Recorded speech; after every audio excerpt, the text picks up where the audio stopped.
All right, everyone. Seems like we are live. It has been a minute.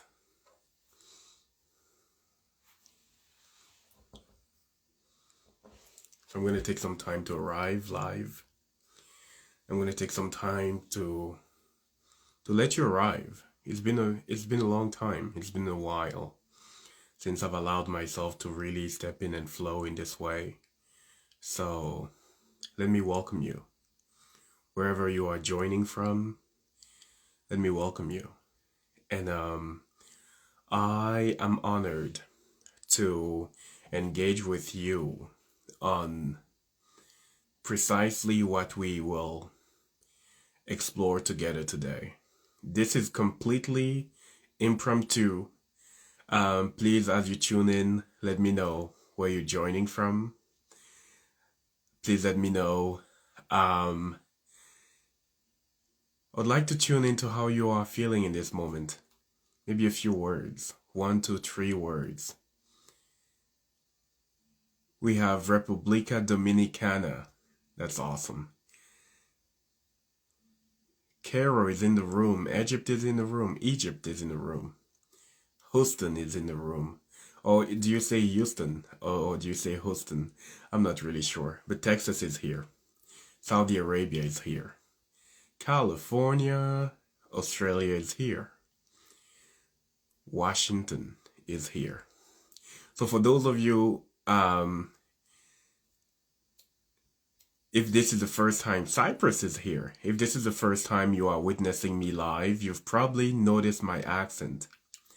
English is not my first language. French is. So that's why you've noticed. London is here. I wanted to tune in with you to explore Belgium. I'm glad you're here. To explore a few things. To explore, a path that is unfolding for many people. And many people are really accustomed to the path of ascension and what it means. But I wanted to come on here to talk about descension. To talk about descension. And to talk about how this is important for the time that we're navigating. Because very often we seem to be fueled by the desire to ascend, and it makes sense. We seem to be fueled by the desire to rise above our humanness, to rise above the limitations of the human, to rise above the perceived pitfalls that come with being made of flesh and bones and, being here in this moment. So we have that tendency to want to, step outside of it, explore. This will be saved, by the way, and I will have it on my YouTube channel. I'm gonna put it out there, so you can look me up on YouTube, Xavier Dagba on YouTube, and you're gonna find my YouTube channel. So this will live. Intending to have a few lives, and to let these lives live in that YouTube channel. So yeah, there's somebody that said escape. We have that tendency to want to escape from the human condition. You want to escape from what seems heavy, from what seems painful. And we have many ways to actually justify and rationalize that desire. We've called it ascension, and it makes sense. It is indeed. In some cases, in some ways, desire to know our higher expressions, higher faces of the soul inside of us. But very often, there is a tiny desire for escapism in there. Now, I'm not going to stand on my pedestal and start telling you, no, you shouldn't want to escape. Because, in my opinion, I have seen that in some situations, in some instances, escaping is precisely what you need. In some situations, I'm going to say that again, in some situations, escapism is precisely what you need. So it is really important not to relate to all these concepts from the perspective of spiritual perfectionism, which is, I need to find the ultimate path, and I'm going to follow that ultimate path, and that ultimate path goes beyond all the other paths. That's not really the intention here. Because what you're going to find out is some people are in a space in their journey where what they actually need to do is to escape for a second. Because when it gets too hot in the body, and when your soul doesn't have, or your heart doesn't have the capacity to actually hold and process everything that is there, sometimes it is actually appropriate for you to take a breather, a spiritual breather, quote unquote. Now, what I would like to say here, it is not a space where you would like to stay.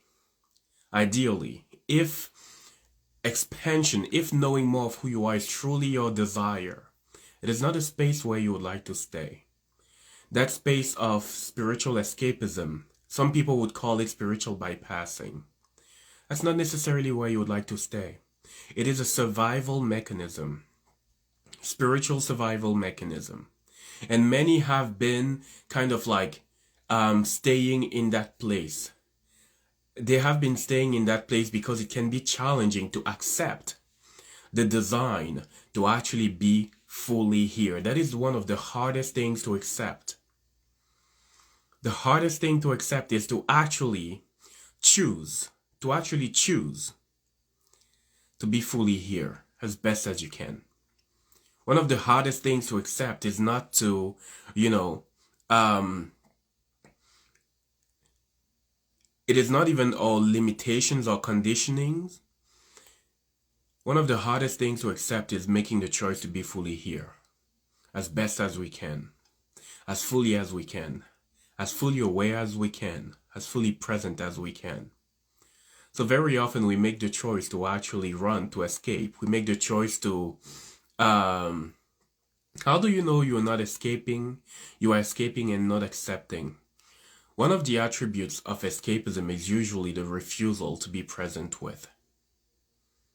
Sometimes we have an awareness and we can tell ourselves, wow, it's actually really challenging to be present with, to be with. So we choose to look at what is actually going on from very far away. We choose to make the choice to actually fly above our humanness instead of being with our humanness. When we are escaping, the heart is not fully open because the experience can sometimes be overwhelming. The attribute of presence first is awareness, and awareness that chooses to be fully with the experience. Fully with the experience, it requires to have a heart open. So sometimes we perceive something that can be extremely challenging. Let's say you're navigating some deep heartfelt trauma, something that is shaking you to your core. And it's so hard for you to hold that you actually choose to fly above it. So we can happen to use meditation to fly above things. We can happen to use all our mindfulness techniques to actually have our mind above the human experience. Sometimes we make that choice. And it can serve you for a hot second, but it rarely serves fully your expansion. So the path of descension that I'm actually talking about, it is literally visualizing, it's literally imagining that you are now shifting in this paradigm where your light wants to be here a little bit more fully. Where your light has no more tolerance for, existing outside of your body.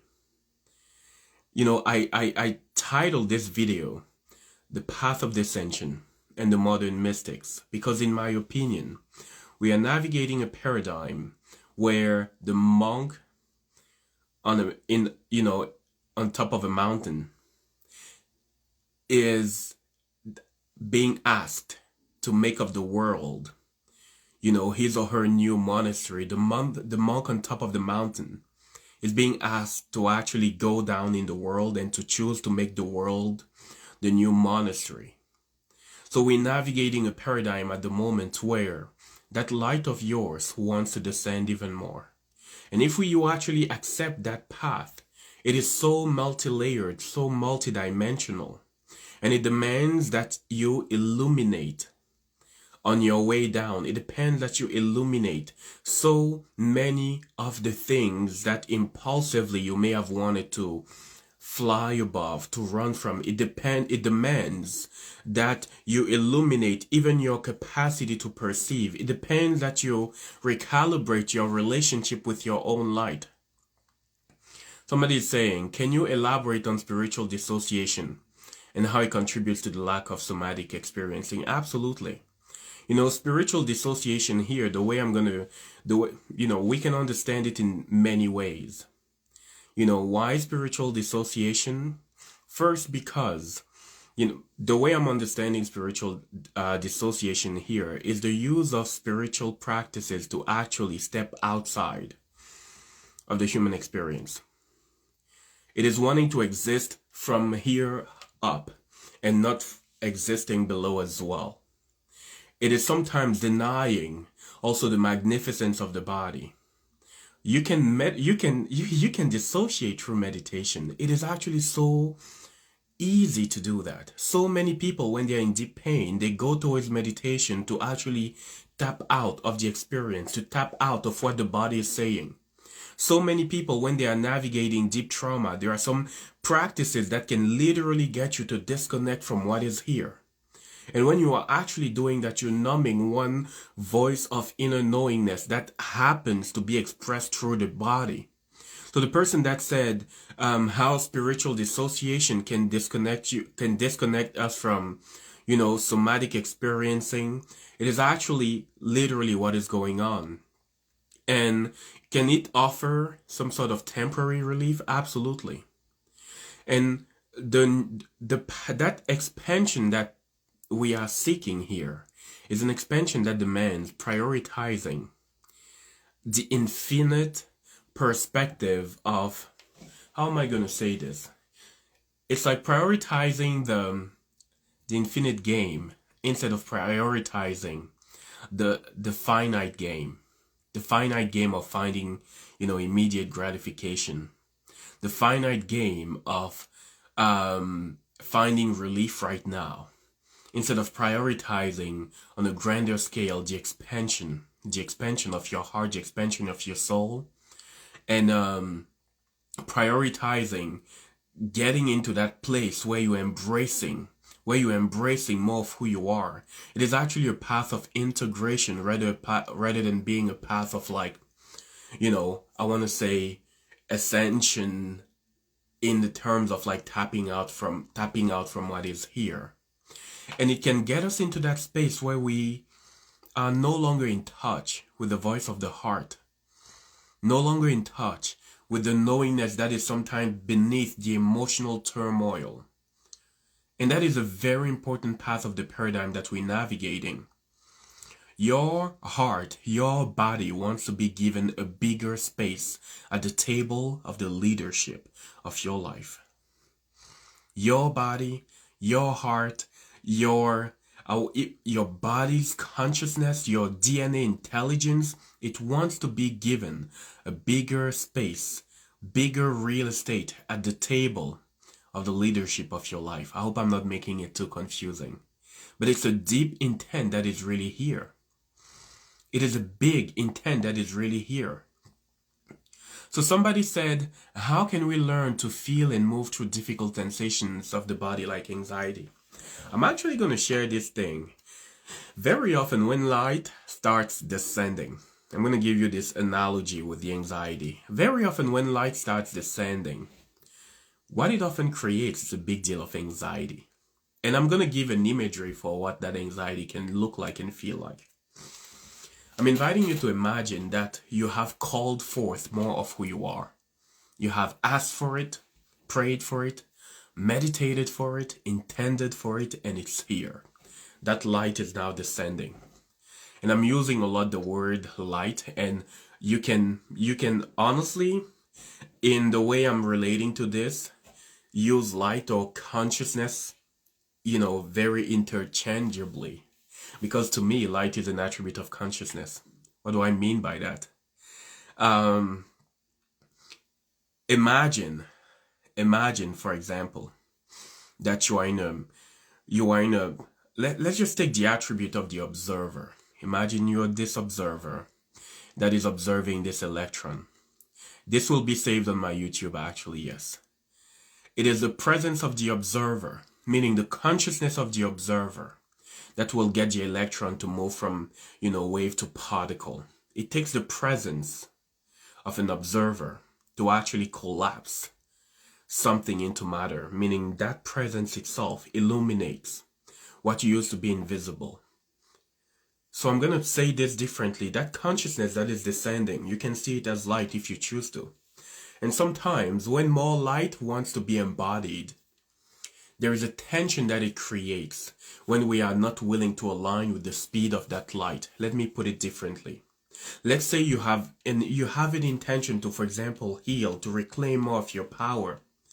You have an intention to actually recalibrate a specific relationship in your life. And that demands that you embrace more of your own spiritual stamina. It demands that you embrace more of your power to actually take action in a new way, to actually embrace a new quality of energy that allows you to shake the old structures that were able to keep you hostage in your old paradigm. So when that new kind of spiritual stamina that you have invited is now coming in, it's going to apply some sort of pressure on the old structures that you had. And that pressure, that tension, imagine that there is a bigger flow of, let's say, for example, water that wants to come in, and you have these blocks that used to regulate the quantity of water that will go through. Because this is what we do. We create these dams on the river of light within us. And they have the purpose to regulate how much power goes through. So when you invite more transformation, there actually is a pressure that happens here because the bigger flow is coming.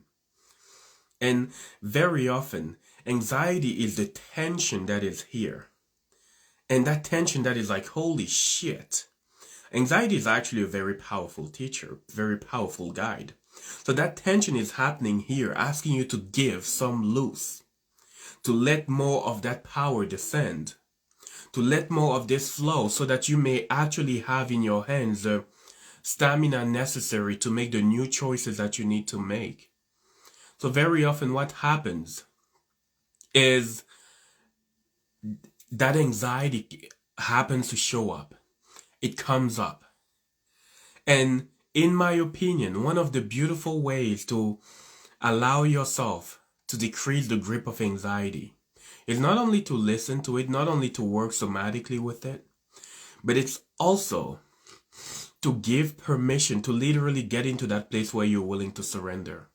Meaning getting into that place where you are willing to accept the responsibilities and the consequences of the new choices that you're invited to make. Anxiety very often is a stretch marks of consciousness. It's consciousness that is, expanding, and it creates this stretch. And I've seen in my life, personally, it has become a practice of mine. I am not anxiety proof. I have my moments of anxiety.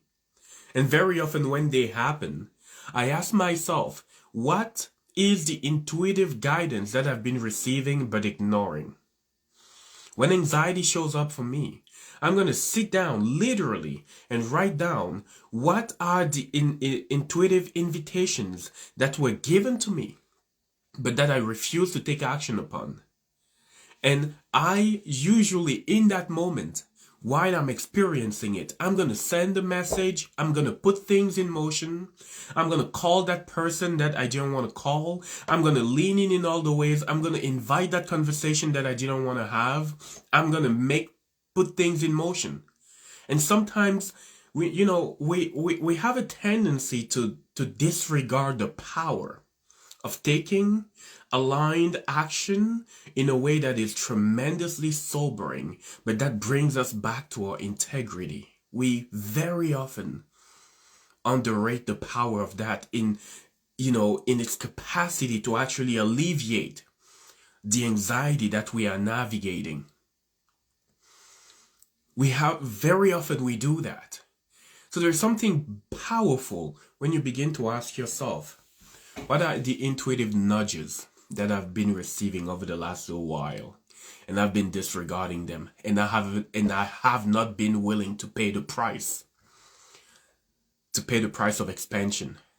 Because that is very often what your light wants of you? Are you willing to pay the price for the expansion that you've called forth? And when we say no, sometimes the response is increased anxiety. When we say no, sometimes the stretch marks, they rip apart, the edges of consciousness even more. It's like your heart is asking, can you give me some more room? I need more room. I need more room to co-create with you. I need more room to be with you. So what I've seen is, how do you distinguish that type of anxiety from when your body is giving you a warning signal?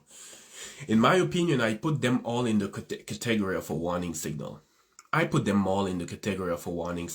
What is gut feeling intuition? That is going to tell me, hey, you are actually about to do something that is extremely dangerous, extremely unsettling. I'm going to feel some sort of like survival anxiety that's going to come up. And it's still inviting me to listen. It's still inviting me to pay attention. It is still inviting me to actually come close and pay attention to what is here. Anxiety has an attribute that wants to make your capacity to be more brave rise. Because anxiety, it's a form of fear as well. And it is extremely related to, that light that is descending inside of you even more. So I'm inviting you to imagine when it descends here, it will ask of you, I need you to reset the relationship you have with the soul inside of you. I need you to actually reset the parameters of spiritual authority in your life.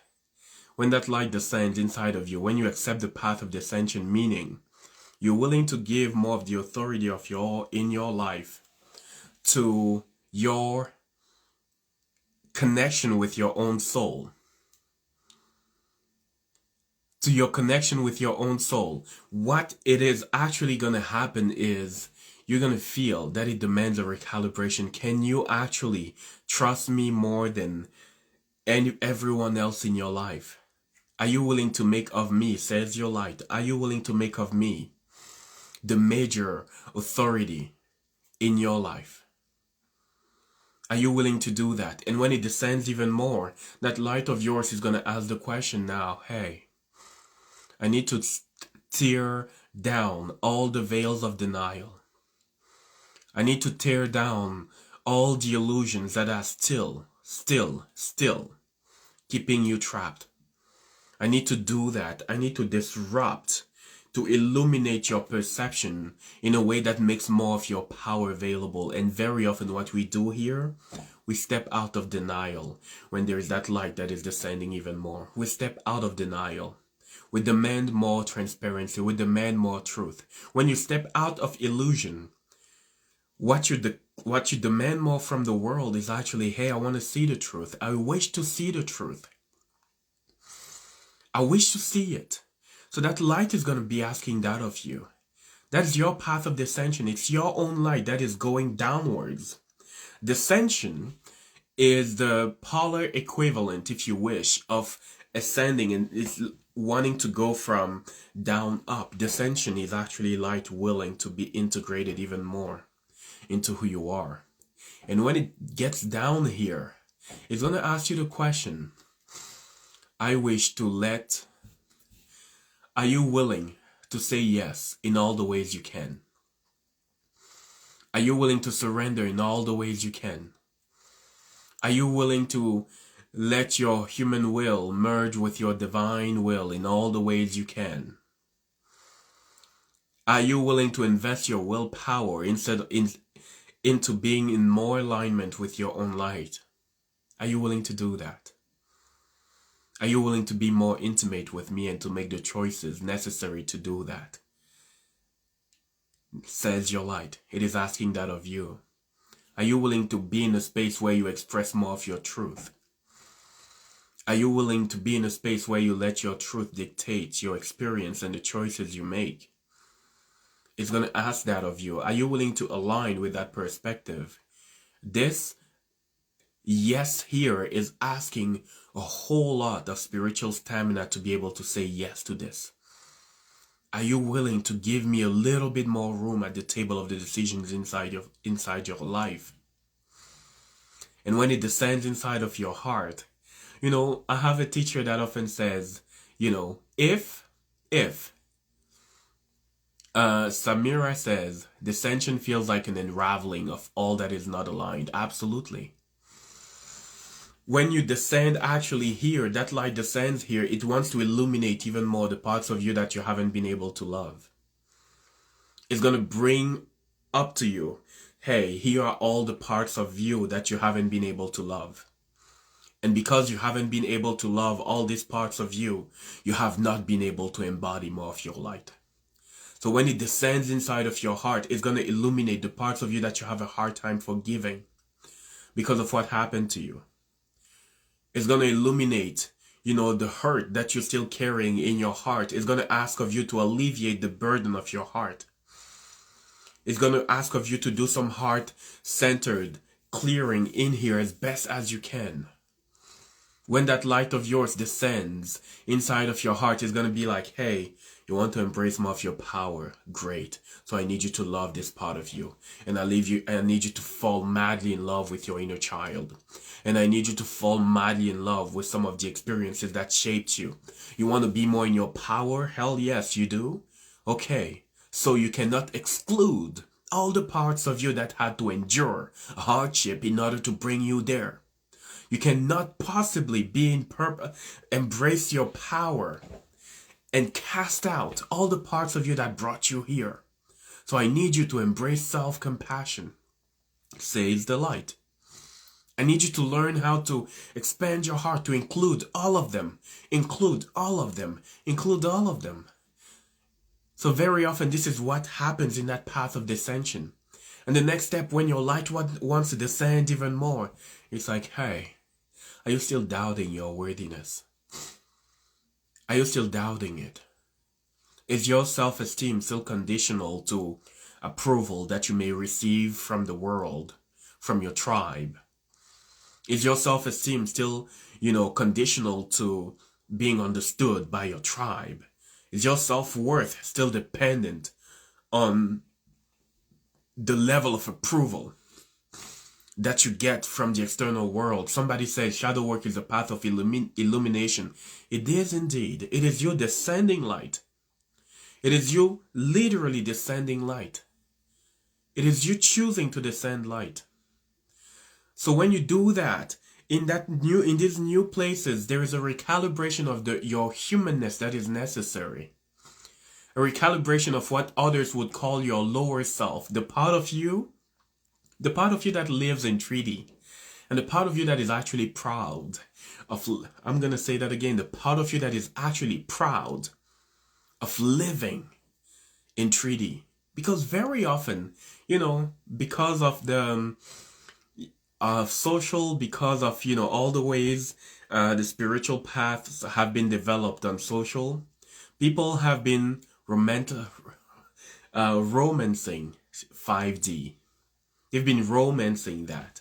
But there's a part of you that is saying sometimes, I am human and I belong. I live on this earth plane.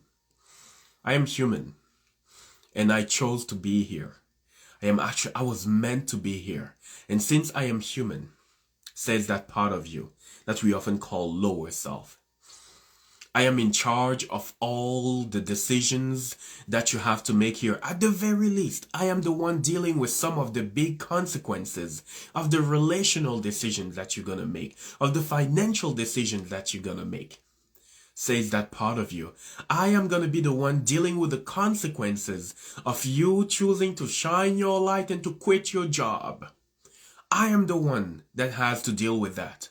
So I need you to work with me instead of patronizing me. I need you to work with me instead of telling me that you're going to cut me off, that I am nothing but ego. I need you to freaking work with me. Stop looking down and be condescendent. Stop being condescendent with me and relating to me from your 5D pedestal.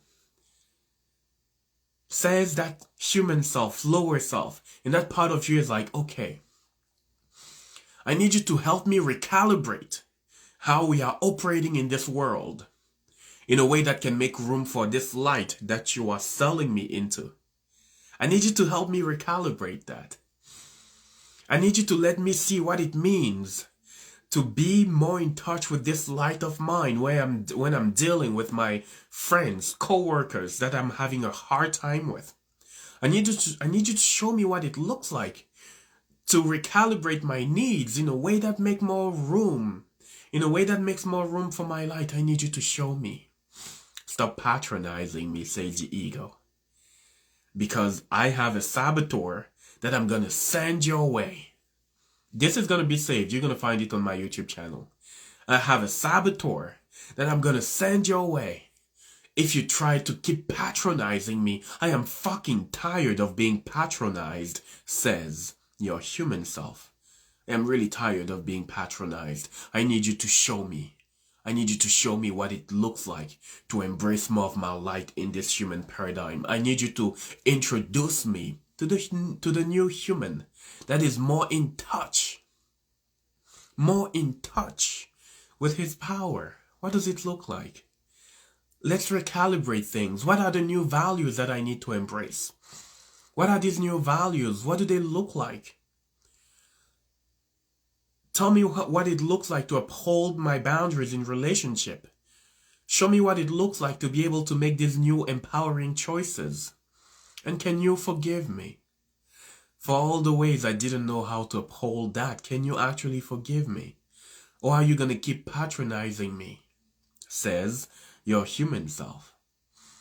And when you do that, all the unconscious material that used to be buried in the shadow, that kept you from being able to uphold your light in all the ways you need to, they're going to come to the surface. And here is a place that is actually beautiful.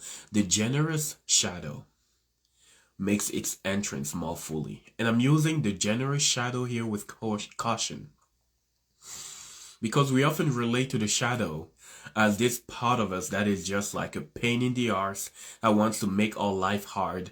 But the shadow has been the part of you that has been already holding. Think about it for a hot second. All the trauma you weren't able to feel, to hold, to heal. All the pain you didn't know how to transmute. All the light that you buried in the shadow. Even the light that you buried in there. Your shadow has been doing the holding. And that is an aspect of the ecosystem of consciousness that you are.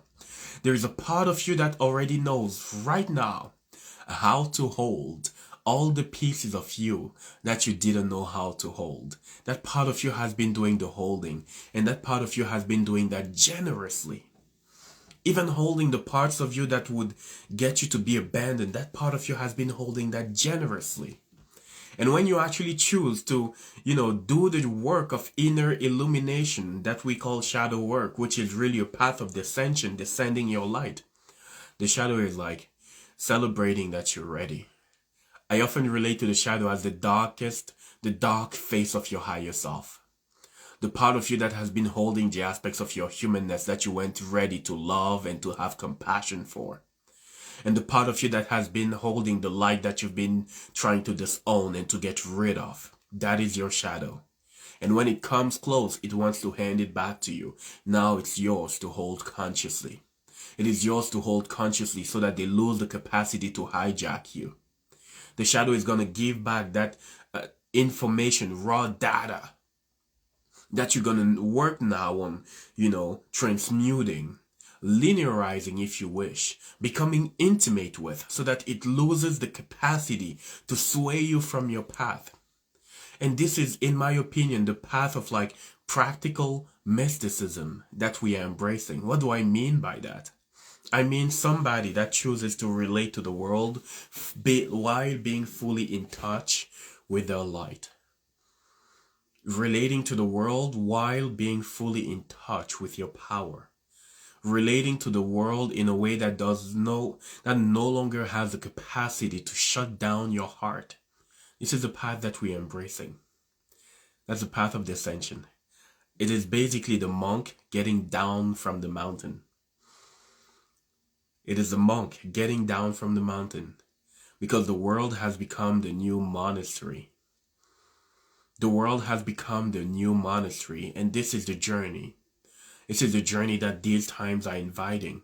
This is the journey that these times are inviting. Practical mysticism. Practical mysticism. Modern mysticism. Remembering your connection with the sacred in every single aspect of your life. That is where we're going. This is what is happening. This is you choosing to illuminate the earth in a way that only your soul knows how to. And that is what the earth wants. You choosing to illuminate this collective in a way that only your soul knows how to. And in my opinion, that is one of the reasons why you're here. That is one of the reasons why the earth wants you here. Because your presence here is no freaking mistake. The earth wants you here for a reason. Because there is an aspect of your life. There's an aspect of your light that she needs. How can we integrate our shadow? So, there's a big question, but I'm going to give some basics here. And for those of you actually who would like to know more about integration, we have a group immersion that is starting in November. It's called actually Integrate. And you can go check it on our website if you want to. It's a group immersion. We usually work with around I want to say usually 12 souls. It's a very tight container. We usually have a maximum of 12, and we dive in deep for a few months.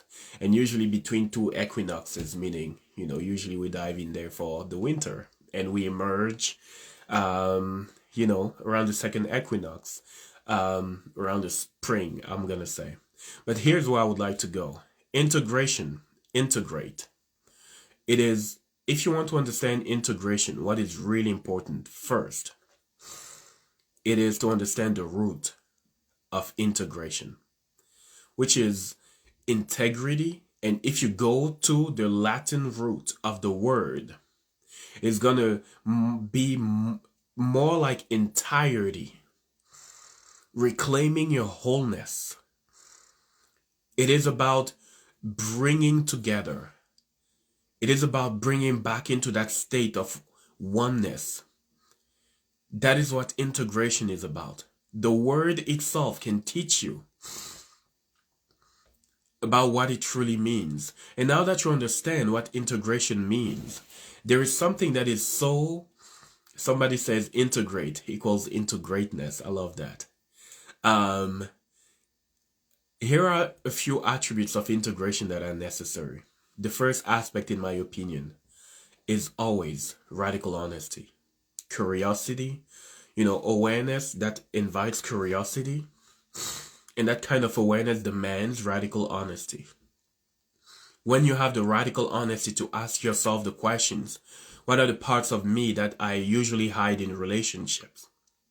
The desires that I'm often unwilling to disclose in relationships are. The aspects of my life that terrify me are. I often deny my own needs because I often block any compliments because I usually refuse to open myself in relationship because when you start asking these questions to yourself with radical honesty, you awaken your capacity not only to be aware, you activate your curiosity, and it invites another attribute of the soul. Shadow work is actually the descension of the attributes of the soul. And one of the attributes of the soul is presence, unconditional presence. Unconditional presence is one of the powerful attributes of the soul. Unconditional presence is actually what you need to be able to embrace. It is something that you need to be able to embrace in order to fully welcome the parts of you into the unified field that your consciousness is. So it demands that presence. It demands a practice. Well, it's going to be on my YouTube. Somebody says leave it on your IG feed. It's going to be on my YouTube. You can go find it there. So that unconditional presence, the practice of that, the practice of you being the observer, is actually you amplifying the field of light inside of you. It's you amplifying the potency of your light. I often say, presence, unconditional presence is, actually what does the healing. Unconditional presence is actually what brings about your capacity to create integration and healing. Somebody says so hard and impossible if you are not in self-love. Hard, yes. Impossible, I'm not sure. Hard, yes. Challenging, yes. Impossible, I'm not sure. Because sometimes when we are not in a place where we are willing to see ourselves in a way that is extremely honest, what comes up is a lot of self-shaming. We shame ourselves for what we find out. And there's a powerful aspect of healing our center of self-esteem. And I'm doing this because, we have this third energy center here, center of self-esteem. There's a big aspect of doing that when you are actually illuminating that place. You ask these questions about self. What is going to happen very often is the inner critic is going to flare up. The inner critic is going to flare up. And the highest teaching there is actually to learn and practice compassion. And these are actually the other steps of that process of inner illumination. So you're going to start with awareness and invite presence. And then there's something that is really important that comes up. Are you willing to embrace everything you see? Are you willing to embrace everything you see? Are you willing to be more compassionate with everything you see? Are you willing to accept everything you see? Are you willing to accept everything you see? And that is another attribute of the soul, acceptance, that you're descending, which is your soul asking the question, can it be okay that this is here? That this pattern you don't like is also here? Can it be okay that this is present? Can it be okay that this is here? Can you be intimate with the part of you that is trapped in this pattern? Can you actually open your heart to feeling the stuck emotions that are behind this pattern, the emotions that are contributing to the force that keeps you coming back to the pattern? I'm inviting you to think about a pattern this way. I often relate to a pattern as, a specific behavioral thought form, meaning in a specific situation, I'm going to show up this way. This is a pattern. It's some sort of imprint in the let's call it in your psyche. In a specific, in a certain set of parameters, I am going to show up this way. And I am going to show up in this way consistently when the conditions are present. And I'm inviting you to imagine that around this pattern now, there is an energetic imprint, which is the pattern can be fueled by shame. It can be fueled by a whole lot of guilt and resentment and anger and some dense emotion that you don't want to be with. And usually this is what is surrounding patterns that we have a hard time releasing. They are surrounded by emotions, experiences, feelings, sensations, somatic sensations that we do not want to be with. And because we do not want to be with them, we usually don't even want to approach the pattern and be intimate with it. Because what happens when we approach the pattern and become intimate with it? We disrupt these forces that keep calling us to the pattern. So here's something that is usually important. When you bring that awareness, curiosity, presence, when you bring the acceptance of your soul, what you actually begin to do is to melt. It is the force of love that you bring in. It begins to melt, all that has been there. It begins to dissolve the shame. Light illuminates. Shame lives in silence, and when you bring presence there, the grip of shame starts dissolving even more. When you bring in the attribute of compassion, which is the way I relate to compassion, your heart expanding to include what you have been rejecting. Your heart expanding to include aspects of you that you have been rejecting. All the charge that has been surrounding these patterns, it begins to dissolve. Same thing happens with whether you're working on your inner child, whether you're working on like old trauma that is still in your body, when you bring in your awareness and your presence, when you bring in there, it actually disrupts the fragmentation. It takes two parts of your soul that were once separated and it brings them back together. And it's saying you belong together. Saying you belong together. This is usually what happens. And there's something that happens when you do that. You have more of your own spiritual stamina available to make new empowered choices. So integration is a big dance. You know, it's not a linear experience. People integrate in many ways. In many ways. And there are key principles that are actually directing how we integrate. Key principles.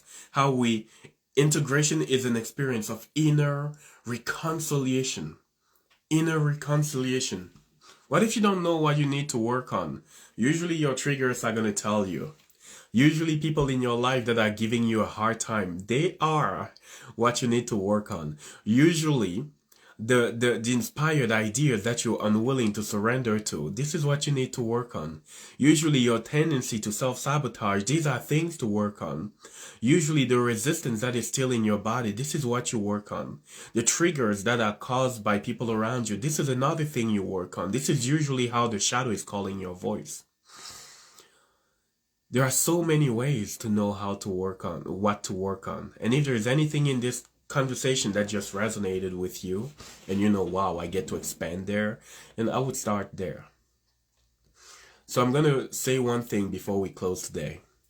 This is the path of the modern mystic, the one that descends from the mountain, the monk that descends from the mountain. Practical mysticism.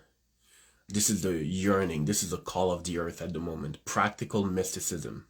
It is no longer the paradigm of spirituality that you get to live in a cave on a mountain. It is no longer the paradigm of like spirituality that you get to live only in an ashram. It is no longer that paradigm. It is the light wanting to be descended. It is that light of you telling you in your heart, descend me. You didn't come here to escape from your humanness. You didn't come here to ascend out of the human experience. The earth doesn't, in my opinion, humble opinion, the earth no longer needs more ascended masters. We are in a paradigm where the earth needs more descended masters. People who choose to be fully in touch with their light and their open hearts, and they choose to be here. And they say out loud, I choose to be here. I choose to be human. And I choose to reveal the sacredness in the human. And that is why I am here. I choose to reveal the sacredness in the human. And I choose to no longer run away from all the things that actually make me human, my pain included. My trauma included, my shadows included, all of them. I am here to be human for the time being, and I am embracing this. And this is my choice. This is the choice of my soul. And I am on the path of expanding into what purpose looks like for me in this moment. But I chose to be human. That's why I'm here. That's why I'm here. That's my choice.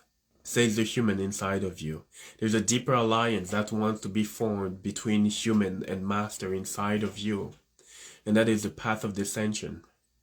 The path of descension. Descending more of your light. So I want to say thank you for being here and thank you for, expanding with me. For those of you who would like to check Integrate, please check the link in my bio. This video will be living in my YouTube channel. You're going to find it there. I want to send you a whole bunch of love. I want to send you many hugs. Thank you for being here. Thank you for choosing to be on the planet. Thank you for choosing to embrace the path of modern, practical spirituality, and I'm going to say it, mysticism. And it's an honor to be here with you. All right, let's end it.